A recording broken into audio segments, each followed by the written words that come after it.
Praise lord. దేవుని సేవకుల ద్వారా ఈరోజు నేను విన్న వాక్యం యోహాను రాసిన మొదటి పత్రిక 1వ అధ్యాయం 5వ వచనం. దేవుడు వెలుగై ఉన్నాడు, ఆయన యందు చీకటి ఎంత మాత్రమును లేదు.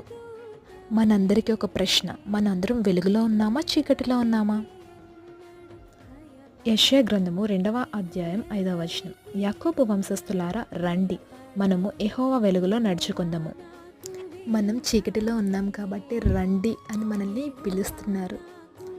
వెలుగులో ఉండడం అంటే మనం కూడా దేవుని వల్లే ఉండడం, అంటే లోబడే జీవితం జీవించడం, క్షమాగుణం కలిగి ఉండడం, పవిత్రమైన జీవితం జీవించడం, అనేకులకు మాదిరిగా ఉండడం, క్రమము పాటించడం, తండ్రి చిత్తం నెరవేర్చడం.